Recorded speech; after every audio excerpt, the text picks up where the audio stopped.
নারী নীতি, ওটা নারী নীতি নয়, বেশ্যা নীতি।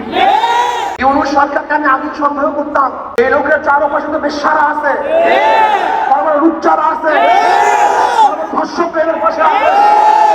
আজকে আমাদের মা বোনদেরকে আপনি বেশ্যা বানাবেন, আমাদের মা বোনদের খানকি বানাবেন, আমাদের পুরুষদেরকে লুচ্চা বানাবেন। ওই টান বাজারে জন্ম হওয়া লোকগুলি, ওই টান বাজারে জন্ম হওয়া নারীরা একজন ভদ্র বিশিষ্ট সতী নারীদের আইন প্রণয়ন করে কিভাবে? ওই নারীগুলি আমার স্ত্রীর আইন প্রণয়ন করে কিভাবে? ওই নারীগুলি আমার মায়ের আইন প্রণয়ন করে কিভাবে? ওই নারীগুলি আমার মেয়ের আইন প্রণয়ন করে কিভাবে? আমার মেয়ে সতী, আমার স্ত্রী সতী, আমার মা সতী, সে একজন নারী। আমার মায়ের, আমার বোনের, আমার মেয়ের, আমার খুবই, আমার নানি, আমার খাবার খাই ওই বেশ্যারা করবে কিভাবে? বিশ্বকবি সাহস কোথায় পেয়েছে? বাংলাদেশের কথা বলতেছি, নারী নীতি, ওটা নারী নীতি নয়, বেশ্যা নীতি। আমি প্রথম যখন ইউনূস সরকারের সাথে দেখা করতে গেছিলাম, এই আমার সামনে আছে আমাদের মহাসচিব, যুগ্ম মহাসচিব, অনেক কথাবার্তা বলার পরে আমি স্পেশাল বলেছিলাম, জনাব, কোন অবস্থাতেই পাশ্চাত্যদের কোন আদর্শ নীতি সংস্কৃতি আমাদের চাপিয়ে দিবেন না। আমার আগেই সন্দেহ ছিল, আমি আগেই সন্দেহ করতাম, ইউনূস সরকারকে আমি আগেই সন্দেহ করতাম, এই লোকটা এলজিওর লোক, এই লোকের চারপাশে তো বেশ্যারা আছে, লুচ্চারা আছে, ধর্ষক প্রেমের পাশে আছে। আমি একজন প্রথম বলেছিলাম, পুরাণ প্রেম ভোলা যায় না। ইউনূস সরকারের সাথে যে ওই প্রত্যাবার সম্পর্ক, এই সম্পর্ক সে ভুলতে পারে নাই। এর জন্য আমি প্রথমেই বলেছিলাম যে খবরদার বিদেশে কোনো অপসংস্কৃতি আমাদেরকে চাপিয়ে দেবেন না। তখন তিনি হাসি দিয়ে বলেছিলেন, না না না না না, আজকে আমাদের মা বোনদেরকে আপনি বেশ্যা বানাবেন, আমাদের মা বোনদের খানকি বানাবেন, আমাদের পুরুষদেরকে লুচ্চা বানাবেন। বলতে পারেন, হুজুর যৌন কবি বললেন না কেন, যৌন শিল্পী বললেন না কেন, পতিতা বললেন না কেন, এই খারাপ শব্দ ব্যবহার করলেন না কেন? বলতে পারেন।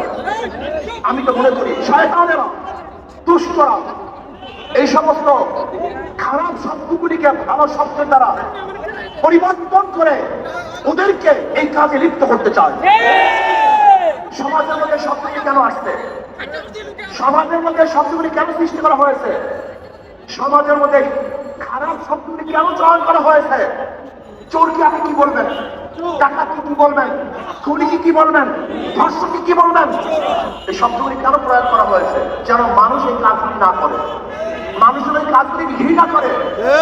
আপনি খারাপ কাজে সুন্দর সুন্দর শব্দ প্রয়োগ করে ওই খারাপ কাজকে ভালো বানাবার চক্রান্ত করতেছেন, এই যে বড় শয়তানি।